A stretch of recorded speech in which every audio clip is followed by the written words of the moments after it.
porque dele, por ele e para ele são todas as coisas. A ele, pois, a glória, desde agora e para todo sempre. Maranata, ora vem, Senhor Jesus. Amados, a paz do Senhor Jesus seja convosco. No vídeo de hoje queremos conversar sobre ministério de cura em tempos de pandemia. Pois é, deixando de lado a teoria da conspiração, deixando de lado os pormenores dos fatos que a mídia mostra, daquilo que a gente acompanha, deixando de lado muitas interrogações que surgem durante este período de reclusão social, de parada das atividades da igreja.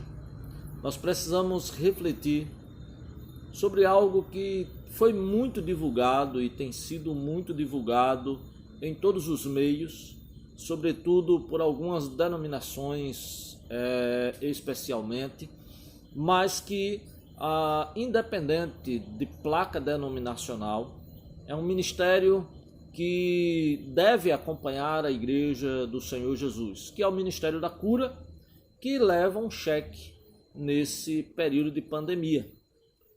Porque a igreja que tinha um dia para o culto de cura está fechada por causa de uma doença, por causa de um vírus que tinha cometido a população. Parece irônico, mas é verdade. O culto de cura parou por causa de uma enfermidade. E nós não podemos fechar os olhos para uma verdade, a verdade das Escrituras. Não quero aqui ser irresponsável, tampouco gerar qualquer tipo de polêmica, seja contra esse ou aquele ministro, ou seja contra essa ou aquela igreja. Mas eu quero pensar no que diz as Escrituras, porque ela sim é a nossa regra de fé e prática, e é por ela que nós vivemos, nos movemos e exercemos o nosso ministério. Então, em primeiro lugar, nós precisamos pensar quem é Deus.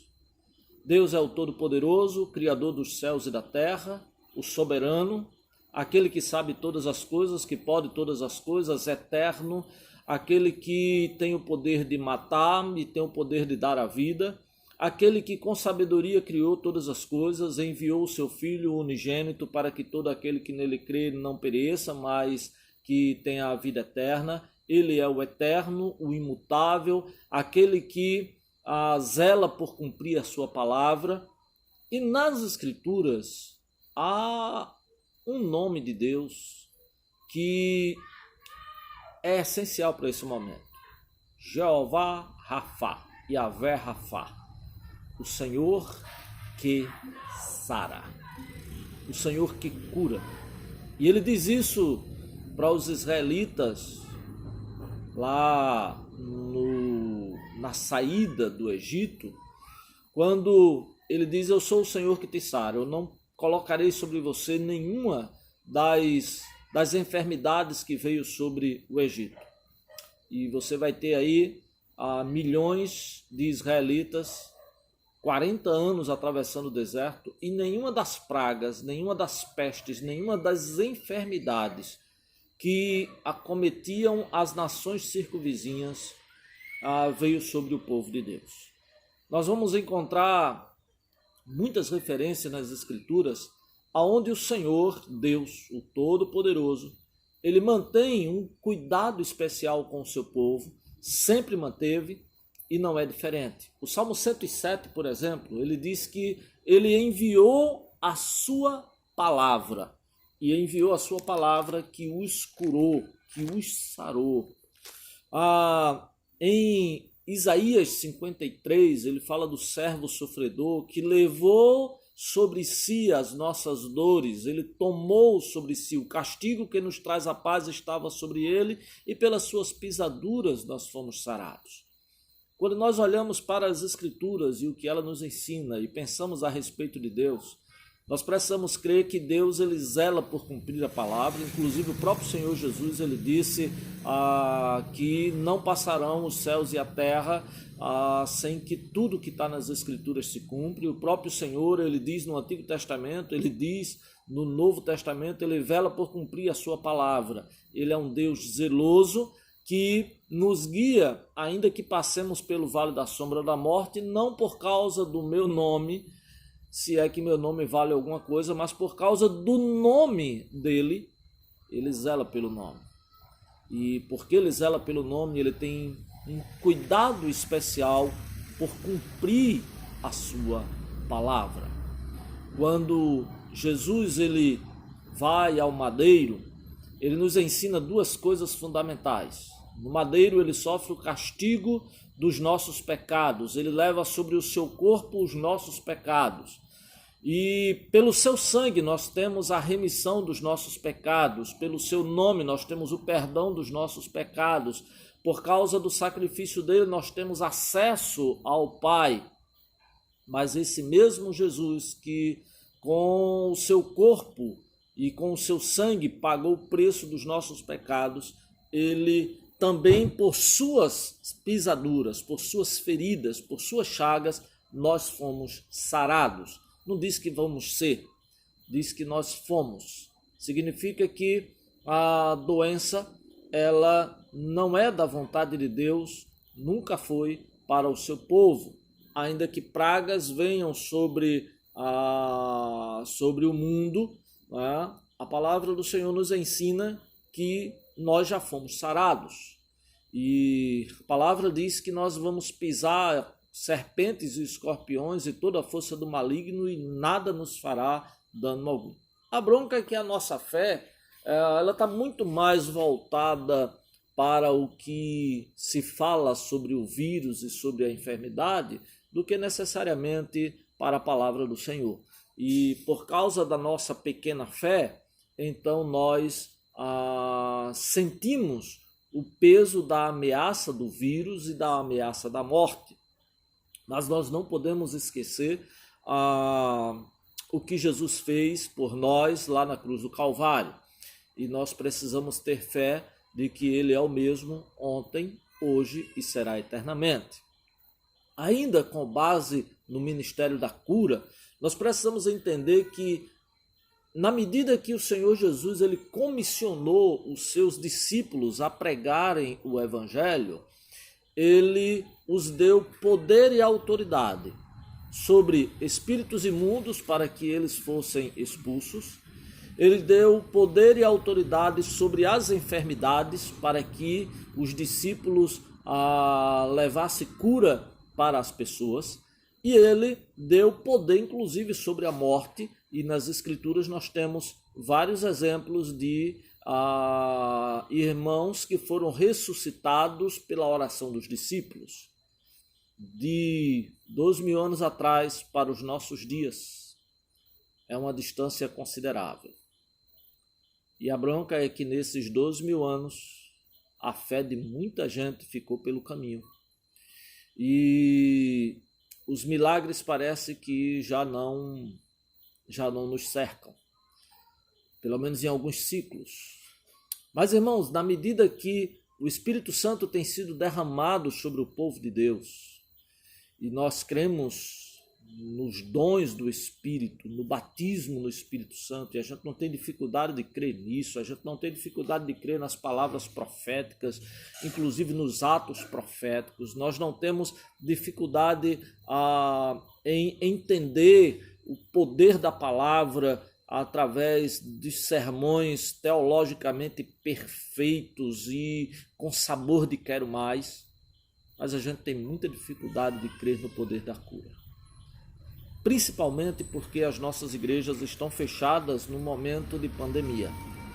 Graças a Deus, o pico que se esperava para esses dias ainda não chegou e aprove Deus não chega, porque nós estamos orando contra isso, a igreja do Senhor está guerreando contra isso.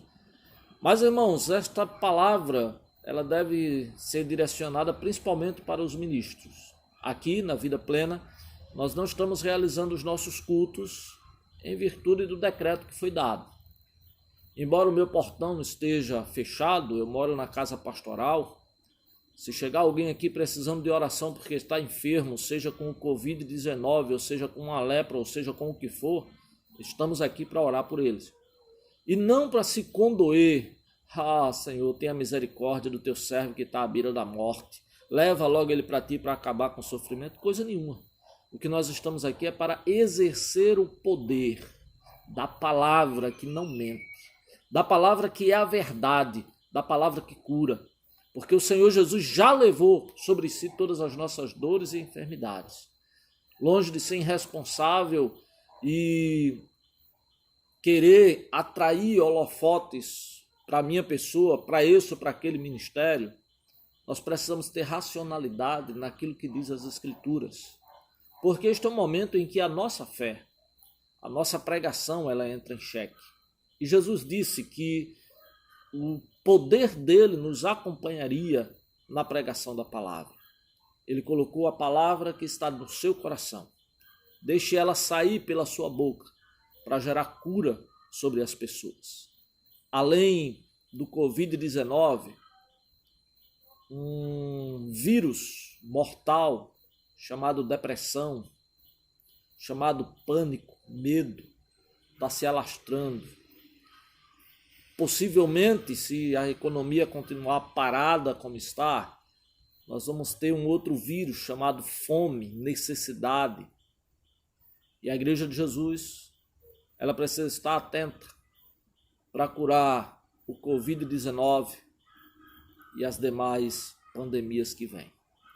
Amados, creia na palavra, professe a palavra, exerça o domínio e o poder da palavra e não se envergonhe da palavra. Ah, pastor, e se eu que creio nessa palavra orar e não acontecer nada? Irmão, glorifique a Deus orando, glorifique a Deus exercendo o poder da palavra. Deixe que o restante é com Deus. A sua parte é fazer, é glorificar a Deus mostrando que você crê na palavra. Noé foi considerado um doido, porque numa época em que não chovia, ele construiu uma arca. 120 anos sendo zombado, sendo escarnecido, até o dia em que ele entrou na arca, fechou as portas e a chuva caiu. Muitos não crerão, muitos zombarão. Mas para nós o que importa é glorificar o nome do Senhor. Para nós o que importa é pregar o evangelho do reino, que é poder de Deus para todo aquele que crê. E para você, meu irmão, que crê nessa palavra, deixe de lado o medo, o temor. E eu não quero dizer com isso que você vai andar descuidado. Eu precisei sair esses dias e coloquei uma máscara, usei álcool nas mãos.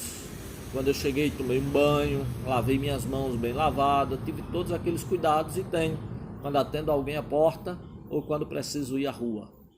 Não vamos ser negligentes nem com o outro, nem conosco mesmo. No entanto, isso é uma coisa. E a outra coisa que parece destoar, mas é outra realidade, é o exercício do ministério da cura. E eu quero terminar essa palavra dizendo o seguinte, meu irmão. O ministério da cura não é dessa ou daquela igreja, desse ou daquele pastor. Mas o ministério da cura é da igreja de Jesus como um todo. Jesus diz, estes sinais seguirão aos que crerem em meu nome. Expelirão os demônios, falarão novas línguas, pegarão serpentes e escorpiões. Se beberem alguma coisa mortífera, não lhes fará dano algum. E porão as mãos sobre os enfermos e os curarão. Eu quero liberar uma palavra de Deus para o seu coração, uma palavra profética, que as suas mãos, que um dia foram levantadas aos céus aceitando Cristo como Salvador, receba neste instante uma unção especial do Senhor, fogo do Espírito Santo, para que qualquer vírus mortal que você toque seja queimado por causa do poder do fogo sobrenatural, que embora invisível, é real nas suas mãos para curar enfermos, para expulsar demônios, para destruir toda e qualquer obra do inferno, em o nome de Jesus. Papai querido, levanto as minhas mãos para ti nesse instante. Oro pelo meu irmão que está do outro lado, pela minha irmã que está do outro lado e que crê nesta palavra. Senhor, que as mãos do teu filho, da tua filha, receba agora uma unção do céu. Essas mãos levantadas aos céus, Senhor, receba agora poder do teu Espírito Santo, fogo consumidor da tua presença, para que tudo que eles toquem, aonde estiver contaminado, seja fulminado, seja santificado e haja cura, Senhor, para o louvor da tua glória. Papai querido, eu também quero orar por aqueles que estão neste momento com a doença do medo, do pânico, da depressão, da tristeza, da solidão. Em o nome de Jesus, todo espírito de morte, todo espírito de medo, de depressão, de tristeza, saia, bata em retirada no nome de Jesus. E quero, Pai, declarar a tua paz, a paz que excede todo o entendimento sobre o teu filho que está do outro lado. Nada faltando, nada quebrado, nada fora do lugar. Permanece, Pai, com o teu povo. Desperta a tua igreja nesse ministério de cura para o louvor da tua glória, Senhor. Em o nome de Jesus nós oramos. Amém. Maranata, ora vem, Senhor Jesus.